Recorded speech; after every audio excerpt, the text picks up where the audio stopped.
आज मैं आपको ये बताऊंगी कि why ammeter is always connected in series not in parallel. कहने का मतलब कि जो एमीटर होता है उसको सीरीज में क्यों कनेक्ट किया जाता है और उसको पैरेलल में क्यों नहीं हम कनेक्ट कर सकते। तो सबसे पहले हम ये जान लें कि एमीटर कहते किसे हैं। देखिए एमीटर का क्या डेफिनेशन है। And ammeter is a device which measures the amount of current flowing in a circuit. Ammeter एक डिवाइस है, एक इंस्ट्रूमेंट है जो क्या करता है, सर्किट में जो करंट फ्लो होती है ना उसको वो मेजर करता है। ठीक है, it is a very low resistance nearly zero. और इस एमीटर का जो रेजिस्टेंस होता है ना उसको जो डिजाइन किया जाता है इस तरीके से डिजाइन किया जाता है कि उसका रेजिस्टेंस जो बहुत लो रखा जाता है। नियरली आप उसको एग्जैक्ट आप समझ लीजिए जीरो उसका रेजिस्टेंस रहता है एमीटर का। ठीक है, if it will be connected in parallel it would draw most of the current and would get damaged। अगर हम इस एमीटर को पैरेलल में कनेक्ट करेंगे तो क्या होगा, सर्किट की सारी करंट जो है एमीटर से पास हो जाएगा जिसकी वजह से एमीटर जो है शॉर्ट सर्किट हो जाएगा, वो डैमेज हो सकता है। Hence it is connected in series, इसलिए एमीटर को हमेशा सीरीज में कनेक्ट किया जाता है। तो मैं यहाँ आपको डायग्राम से समझाती हूँ। ठीक है, जैसे मैं यहाँ पर एक डायग्राम बनाती हूँ, ये मेरा रेजिस्टेंस है। ठीक है, और यहाँ पर मैंने इसको सप्लाई दी हुई है 12 वोल्ट। ठीक है, कितना है ये 12 वोल्ट है, और यहाँ पर जो रेजिस्टेंस है वो 2 ओम का है। ठीक है, तो देखिए ये 12 वोल्ट मैंने यहाँ सप्लाई दी है, तो वोल्टेज कितना दिया है मैंने 12 वोल्ट। ठीक है, तो देखिए प्लस यहाँ है और प्लस से माइनस करंट फ्लो होगी। ठीक है, करंट फ्लो होगी तो कितनी करंट फ्लो होगी, तो बाय ओम्स लॉ हम यहाँ पर ओम्स लॉ की हेल्प से यहाँ पर करंट की वैल्यू निकालेंगे।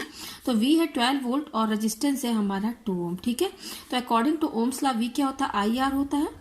तो V दिया है 12 और I हमें निकालना है, रेजिस्टेंस दिया है 2, तो I की वैल्यू क्या हो जाएगी 12 और ये 2 जो है डिवाइड में आ जाएगा यानी कि 6, और यूनिट क्या होती है एम्पियर। कहने का मतलब कि इसके अंदर 6 एम्पियर करंट, इस पूरे सर्किट में 6 एम्पियर करंट फ्लो हो रही है। अभी हमने इसमें एमीटर कनेक्ट नहीं किया है। अब हम चाहते हैं, अब एक ऐसा डिवाइस है हमारे पास जिसको कि हम एमीटर कहते हैं, उसको अगर हम कनेक्ट करेंगे तो जो हमने कैलकुलेट किया है ना बिल्कुल यही एग्जैक्ट आपको एमीटर में वो शो करके दिखाएगा। तो देखिए एमीटर कैसे कनेक्ट करते हैं, एमीटर हमेशा सीरीज में कनेक्ट होता है। तो देखिए ये रेजिस्टेंस है, तो आप ये देखिए आपका ये रेजिस्टेंस सीरीज में लगा है ना, सप्लाई के साथ सीरीज में लगा हुआ है। इसी सर्किट में आप कहीं पर भी एमीटर लगा दीजिए, चाहे यहाँ लगाइए, चाहे यहाँ लगाइए, चाहे यहाँ लगाइए, चाहे यहाँ लगाइए। तो एमीटर में भी 2 टर्मिनल होते हैं, तो चलिए मैं यहाँ पे लगा देती हूँ एमीटर। आप कहीं पर भी इसमें लगा दीजिए एमीटर। ठीक है, सीरीज में। तो देखिए मैंने ये लगा दिया यही एमीटर। ठीक है, और ये प्लस माइनस दिया हुआ है, ये मेरा 2 ओम है और ये मेरा 12 वोल्ट है। ठीक है, और यहाँ पर करंट फ्लो हो रही है, करंट कितनी फ्लो हो रही है 6 एम्पियर, ये मैंने आपको बता दिया। अब देखिए एमीटर जो लगाया है ना, ये देखिए सप्लाई का जो निगेटिव है ना, तो निगेटिव यहाँ पर आएगा तो ये पॉजिटिव होगा। ठीक है, तो इस तरह से एमीटर हमारा सीरीज में कनेक्ट है। तो यही 6 एम्पियर करंट जो है आपको इस एमीटर में रीडिंग बताएगा, एग्जैक्ट 6 पर ही आपको ये दिखाएगा। तो एमीटर क्या होता है, करंट को मेजर करके सर्किट की पूरी करंट जो है इसमें आपको बता देगा रीडिंग में। ठीक है, अब देखिए ये सीरीज में लगा, क्यों सीरीज में लगा पहले हम ये जान लेते हैं। क्योंकि मैंने आपको बता दिया है कि एमीटर का जो रेजिस्टेंस होता है नियरली जीरो होता है। मतलब देखिए ये 2 ओम रेजिस्टेंस तो सर्किट में हमने लगाया है अलग से, और ये एमीटर है, इस एमीटर का अपना एक रेजिस्टेंस है जो कि क्या है नियरली जीरो। मैं ये जो रेजिस्टेंस बता रही हूँ ना, इस एमीटर का बता रही हूँ। ठीक है, इस एमीटर का। तो चलिए ये एमीटर का रेजिस्टेंस जीरो है।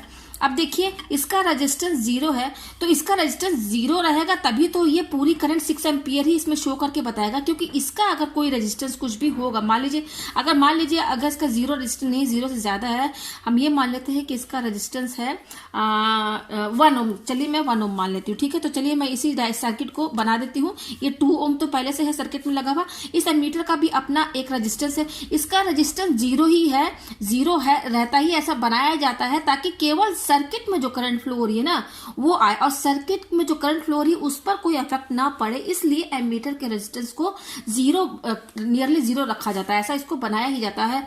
तो देखिए अगर इसका रेजिस्टेंस जीरो नहीं है और इसका अपना कुछ रेजिस्टेंस है, मैं यहाँ पे बता देती हूँ। मान लीजिए ये एमीटर है, इसका रेजिस्टेंस 1 ओम है।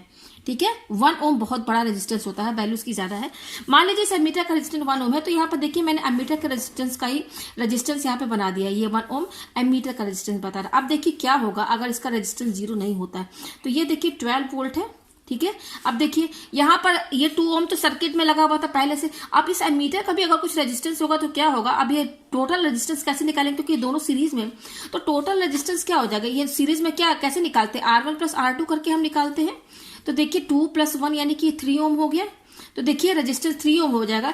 तो फिर according to Ohm's law circuit की करंट क्या होगी, V इक्वल टू आई है, तो वोल्टेज तो 12 है और देखिए आई हमें निकालना है और रेजिस्टेंस अब देखिए 3 हो गया, तो आई की वैल्यू क्या होगी 12 और ये 3 नीचे आ जाएगा। तो देखिए यहाँ पर 4 एम्पियर। अब देखिए यहाँ पर करंट जो अब फ्लो होगी वो 4 एम्पियर फ्लो होगी। तो ये देखिए यहाँ पर करंट की वैल्यू खराब होगी कि नहीं, यहाँ पर सर्किट की जो मेन करंट है अब उससे कम हो गई। क्यों? क्योंकि एमीटर का अपना एक रेजिस्टेंस 1 ओम है, इसलिए एमीटर का रेजिस्टेंस जो होता है नियरली 0 होता है और एमीटर का अपना कोई रेजिस्टेंस होगा तो सर्किट का जो करंट है ना वो डिस्टर्ब हो जाएगा, इसलिए एमीटर हमेशा इसका रेजिस्टेंस नियरली 0 रखा जाता है और इसको सीरीज में ही कनेक्ट किया जाता है। अब अगर इसको हम देखिए सीरीज में क्यों कनेक्ट किया जाता है, सीरीज में इसलिए कनेक्ट किया जाता है क्योंकि इसका रेजिस्टेंस 0 होता है, तो यहां से करंट आई जाएगी 2 एम्पियर इस रेजिस्टेंस से होकर फ्लो कर जाएगी और वही करंट इस एमीटर से भी पास हो जाएगी क्योंकि इसका रेजिस्टेंस 0 है। तो यहाँ पर जो सर्किट का करंट है वो जो एग्जैक्ट हमने यहाँ कैलकुलेट किया है 6 एम्पियर वही इसमें शो करके दिखाएगा। अब अगर हम इसको पैरेलल में लगाते हैं तो देखिए पैरेलल में लगाने से क्या होगा, जैसे कि ये हमारा 2 ओम सीरीज बिल्कुल यही सर्किट है।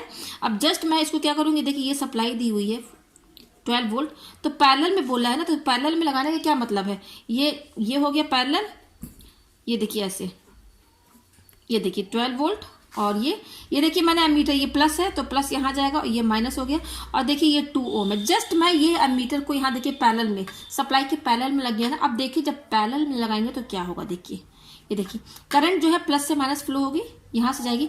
अब देखिए इस पॉइंट पर आने के बाद करंट इधर भी जाएगी और इसमें भी जाएगी, ये जो करंट आई जो फ्लो होगी इधर भी जाएगी और इसमें भी जाएगी कि नहीं, इसको 2 पाथ मिल रहा है ना, एक इधर और एक इधर। अच्छा एमीटर का रेजिस्टेंस नियरली 0 होता है और ये रेजिस्टेंस सर्किट में जो हमने लगाया है 2 ओम वो है, तो सबसे कम रेजिस्टेंस किसका है, इसी का तो है एमीटर का। तो करंट जो है कहां से पास हो जाएगी, पूरी इसी में से तो पास हो जाएगी क्योंकि इसका रेजिस्टेंस 0 है, तो सारी करंट इसी में पास हो जाएगी और ज्यादा करंट फ्लो होने की वजह से ये एमीटर शॉर्ट सर्किट हो जाएगा क्योंकि इसका रेजिस्टेंस 0 है, तो सारी करंट इसमें पास हो जाएगी, करंट 2 ओम में जाएगी ही नहीं क्योंकि यहाँ इसको बहुत जो पाथ मिल रहा है ना इसमें इसको जो करंट को जो रजिस्ट करता है ना वो बहुत कम होगा, यहाँ पर इलेक्ट्रॉन फ्लो जो होगा उसको रजिस्ट जो बहुत कम किया जाएगा क्योंकि इसका रेजिस्टेंस 0 है, सारी करंट इसमें पास हो जाएगी और 2 ओम में जाएगी ही नहीं, एमीटर भी खराब हो जाएगा और जो हमें करंट चाहिए कि 2 ओम में कितना करंट फ्लो रहा है वो हमें पता भी नहीं चलेगा, प्लस ऊपर से हमारा नुकसान हो जाएगा, एमीटर भी खराब हो जाएगा। इसलिए पैरेलल में नहीं लगाते हैं क्योंकि डैमेज और शॉर्ट सर्किट होने का खतरा रहता है। तो ammeter is always connected in series. ठीक है, तो मुझे उम्मीद है आपको ये टॉपिक बहुत अच्छे से समझ में आ गया होगा। Thank you.